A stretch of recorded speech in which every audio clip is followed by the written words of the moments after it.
Assalamualaikum.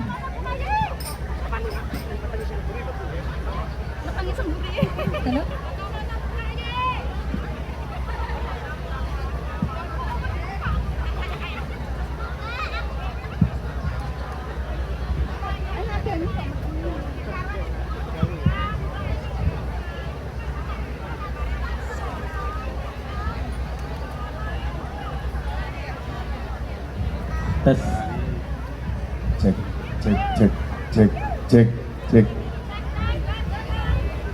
Assalamualaikum warahmatullahi wabarakatuh.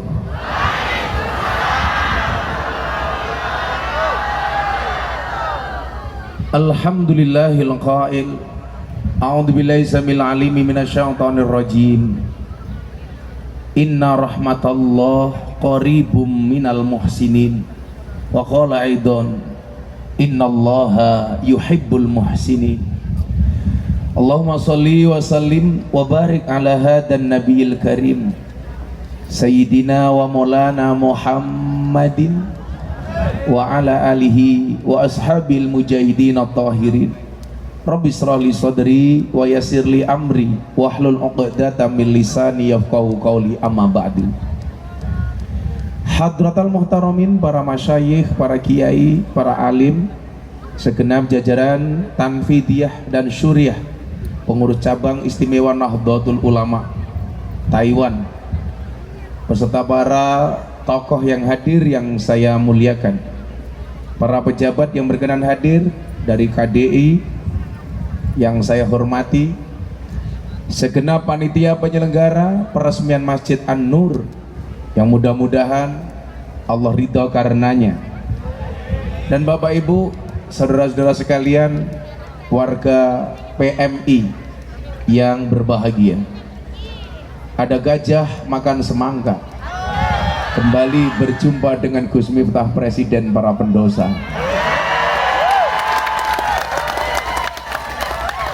Makan roti, minumnya susu. Hai anak PMI, I love you.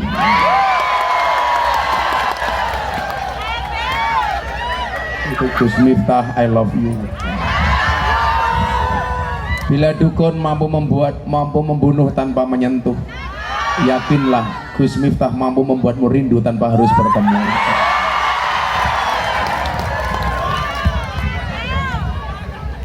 Alhamdulillahirabbil alamin. Siang hari ini saya bisa sowan, walaupun agak berat, karena besok malam saya harus nyampe Pekalongan. Ada multaqo ulama dunia yang dihadiri ulama dari 64 negara. Kebetulan saya diminta jadi wakil ketua panitia. Ketua panitianya Pak Menhan Prabowo Subianto, yang buka Bapak Presiden Jokowi. Tapi karena rasa cinta saya kepada PMI, saya tinggalkan Pekalongan, saya datang ke terpencil di daerah Taiwan. Saya pikir sekian kali saya ke Taiwan, kayaknya ini yang paling disit, desa bingit.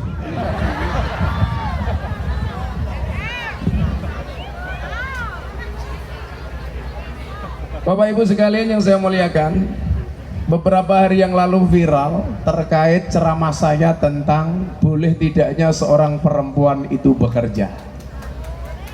Foto saya, video saya dipotong, kemudian masuk di media sosial, di TikTok terutama, ramenya minta ampun. Saya dihujat, katanya Gus Miftah melarang perempuan bekerja. Yakinlah itu video hanya potongan dan editan. Saya sampaikan apa? Gus, boleh nggak perempuan bekerja? Saya bilang khusus untuk istri saya haramkan, bukan untuk orang lain. Kenapa saya mengharamkan istri saya bekerja? Prinsipnya sederhana, istri itu dinafkahi tiap hari saja masih berani sama suami, apalagi punya pendapatan sendiri.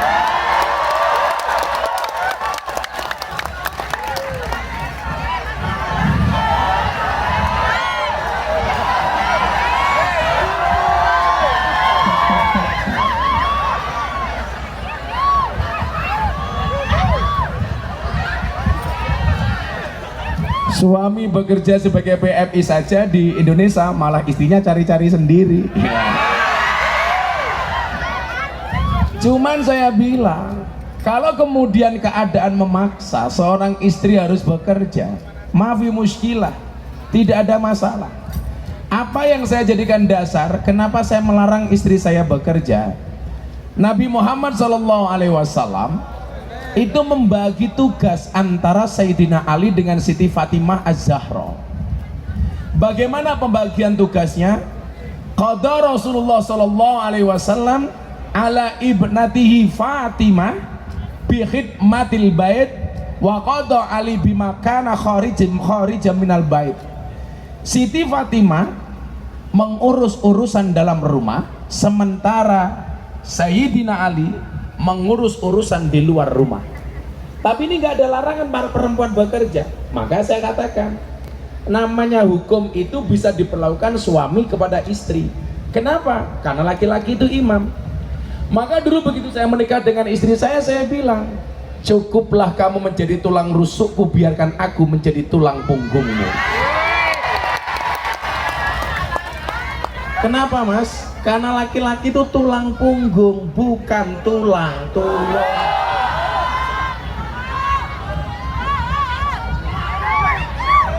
Maka kemudian saya pahami betul, perempuan itu tidak boleh dikasari, tidak boleh dikerasi, tapi juga jangan terlalu lebay dengan istri. Kenapa? Kebetulan Allah ciptakan perempuan itu dari tulang rusuk bagian kiri, bukan bagian kanan.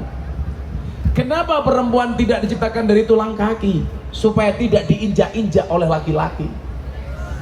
Kenapa perempuan tidak diciptakan dari tulang kepala? Supaya tidak nginjak-nginjak laki-laki.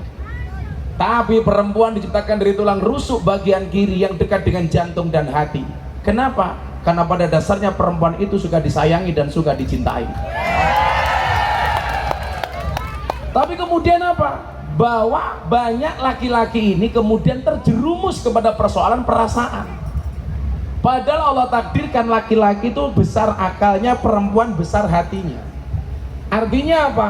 Laki-laki harus banyak menggunakan logikanya, perempuan banyak menggunakan perasaannya. Maka saya bilang, soal penampilan fisik, perempuan itu jauh lebih bohong dibandingkan laki-laki. Persoalan fisik. Tapi persoalan hati, laki-laki lebih banyak bohong dibandingkan perempuan.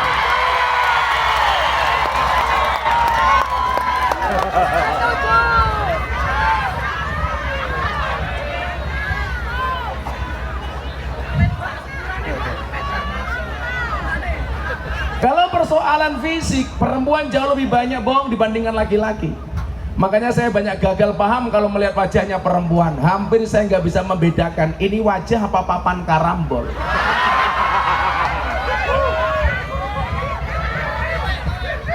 Makanya kalau dilihat dari sini banyak mbak-mbak kipas-kipas. Itu bukan karena takut panas, tapi karena takut bedaknya luntur. Itu Mbak Fataya dari depan tadi nutup mulut. Saya pikir malu, ternyata pamer gelang.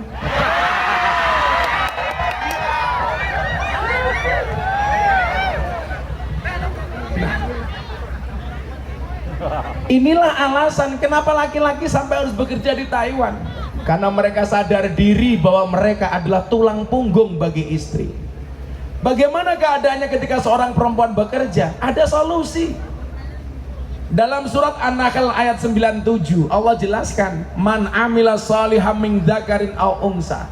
Barang siapa bekerja dengan baik, beramal soleh, baik laki-laki maupun perempuan. Itu artinya apa? Perempuan boleh bekerja selama dia sadar diri, sadar posisi. Laki-laki beda mbak, sadar diri, sadar posisi, sadar rai. Laki-laki harus paham, bagi perempuan bagaimanapun rekening nomor siji. Makanya cowok good rekening tetap lebih menarik dibandingkan cowok yang good looking. Hurra masalah. Makanya mas-mas, tutuplah wajah burukmu dengan bagusnya rekeningmu. Sing cilaka wis merongos ra duwe duit, dah cilaka.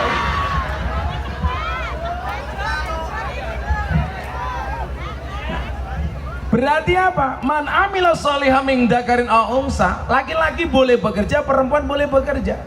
Makanya saya bilang fatwa saya itu khususiah saya sebagai imam kepada istri.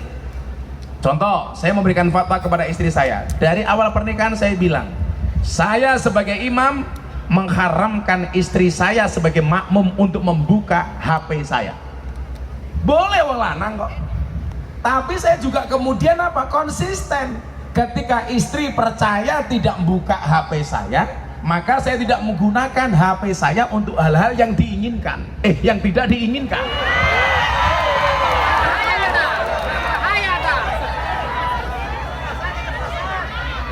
Sengaja goblok gitu.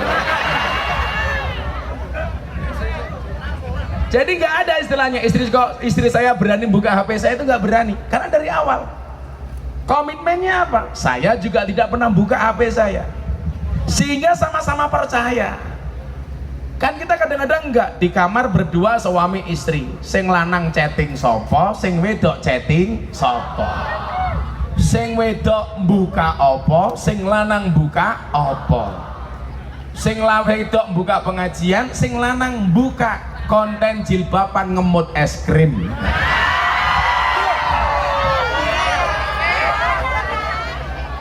Aku yuk pas delok soalnya gitu.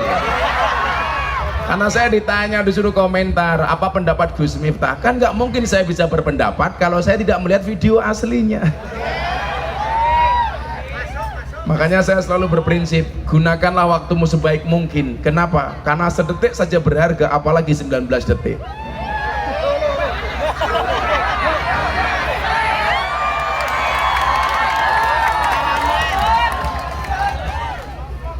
Saya nggak punya versi 1 menitnya, belum dapat.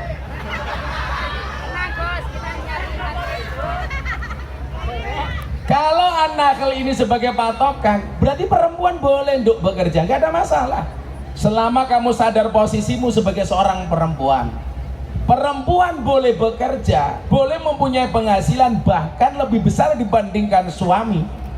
Kalau dia paham posisi, bagaimanapun saya ditakdirkan sebagai seorang istri. Kenapa kok istri harus bekerja? Jawabannya sederhana, karena suami itu hanya titipan. Kalau tidak diambil Allah, minimal diambil mantan. Bene cangkeme bene gitu. Maka mbak-mbak bekerja saja. Tapi memang banyak kejadian di Jakarta, keluarganya itu hancur gara-gara istrinya merasa lebih banyak penghasilan dibandingkan suami.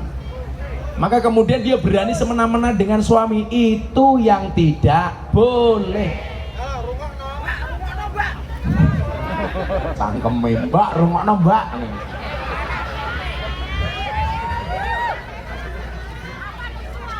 Nah, karena memang apa?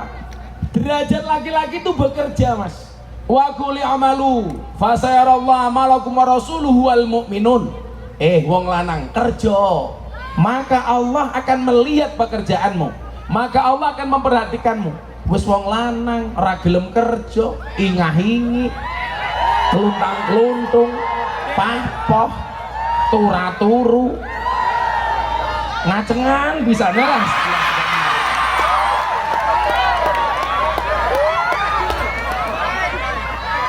Lo kerja oleh semampu mungkin. Maka kita diingatkan oleh Nabi Daud. Nabi Daud itu nabi yang kaya. Dia itu bapaknya Nabi Sulaiman. Kemudian Sulaiman menjelma sebagai nabi terkaya.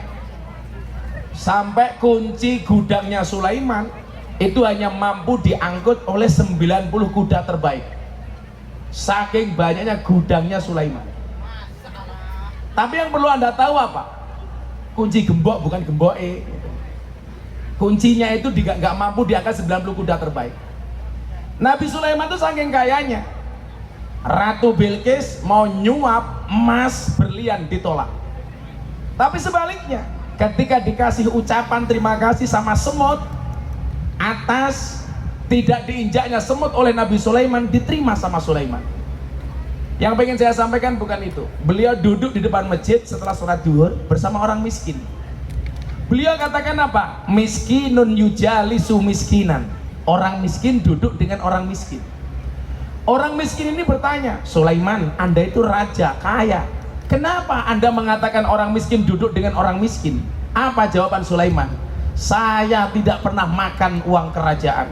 Saya tidak pernah makan uang negara. Dan saya hanya makan dari hasil jerih payah tangan saya sendiri. Demikian juga Nabi Dawud. Wa inna nabiyallah Dawud alaihissalam kana yakulu wa yasrabu bi amaliyati. Dia hanya mau makan dan minum, tidak mau mengambil harta kerajaan, tetapi dia bekerja dengan tangannya sendiri. Maka saya bilang apa?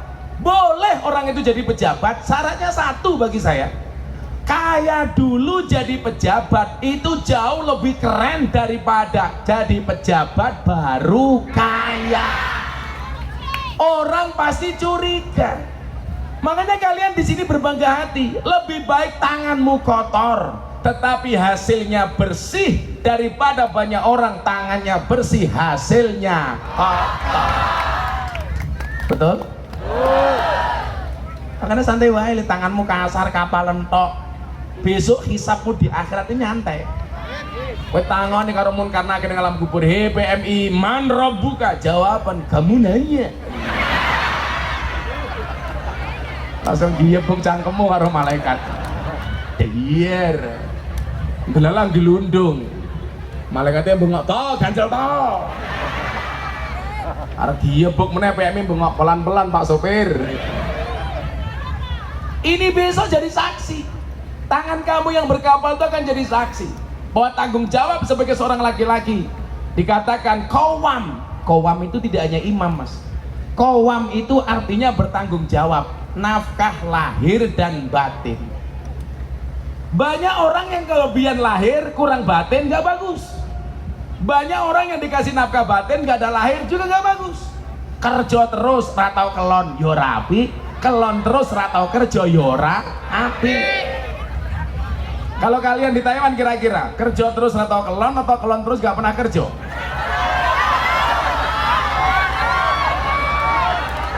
Kerja terus ora tahu. Istri kamu di Indonesia, istri kamu di Jawa, malam Jumat bikin status WA, malam sunah Rasul.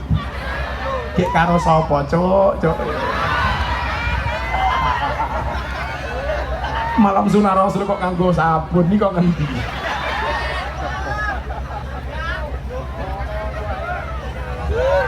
Masa kelon kok di transfer? Itu bayi ini mateng di download. Nah, berarti apa? Kehormatan seorang itu ya bekerja. Wa guli malu kerja. Itulah kemudian yang dicontohkan oleh Nabi. Usia 15 tahun dia sudah bekerja, mengembala kambing, mengembala ternak, kemudian dia menjadi pedagang. Kalau Anda lihat dalam catatan sejarah, Nabi Muhammad menjadi nabi itu hanya 23 tahun. Usia 40 sampai 63 tahun. Berarti Nabi Muhammad menjadi pedagang berapa tahun? Usia 15 sampai 40 tahun.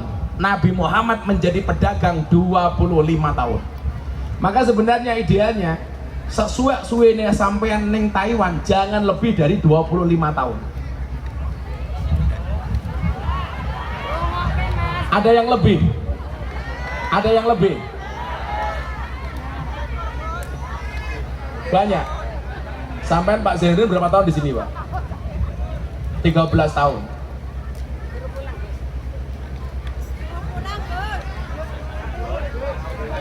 Ada yang Pak Agus? Oh, Pak Agus. Pak Agus selawe tahun. Nganti rupanya kayak Cina kebrongot. Nabi Muhammad 25 tahun jadi pedagang, jadi pekerja. Artinya apa? Ya, Allah itu mampu kok menjadikan kita kaya tanpa bekerja, itu biasa-biasa saja kok, Mas. Aman, bisa banget. Cuman persoalannya apa? Allah itu sangat menghargai proses. Maka sebenarnya kewajiban kita itu tidak untuk sukses. Kewajiban kita itu untuk berproses. Berproseslah sebaik mungkin, sukses itu urusan Allah.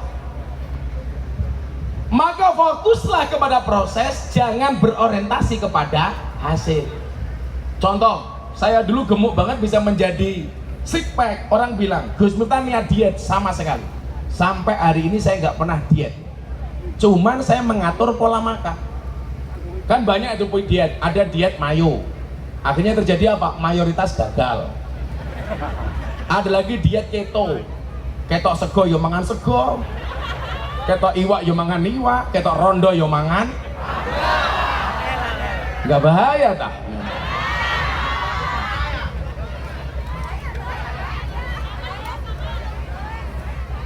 Saya nggak pernah, tapi saya fokus kepada proses. Saya nggak mau diet keto umpamanya, kenapa? Karena keto itu fokus kepada makanan berlemak. Justru yang dimakan yang berlemak, mas. Buahnya alpukat, karena alpukat itu buah yang berlemak bagus. Yang dimakan jeroan-jeroan, karbohidrat dan lain-lain tidak dimakan. Saya punya prinsip, jangan pernah mengharamkan sesuatu yang dihalalkan oleh Allah. Berarti semua makanan yang halal itu boleh dikonsumsi. Yang nggak boleh cuma satu, apa? Berlebih-lebihan. Innallaha yuhibbul musrifin. Karena teori manusia itu nggak masuk. Kalau pengen kurus, nggak usah makan nasi, tapi makan sayur. Buktinya gajah makan rumput juga gemuk. Loh, malah cangkeme pawaan gitu. Tapi emang anak kalane lho. Kurus atau gemuk itu jen bawaan, sama dengan kaya atau miskin itu bawaan. Loh iya le, kok cangkemnya tekan gono gitu. Kita santet rasa ngaceng loh.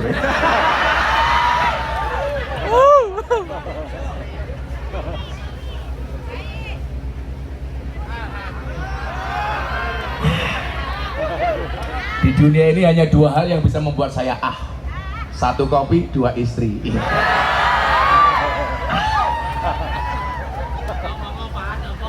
Saya harus banyak ngopi, karena ngopi itu, kenapa saya harus ngopi? Karena hidup itu butuh inspirasi, bukan halusinasi. Makanya mbak-mbak PMI itu ya, contohlah kopi itu loh, tetap menjadi hitam dan pahit, tidak harus menjadi putih dan manis untuk dicintai. Ratanya raimu yuk.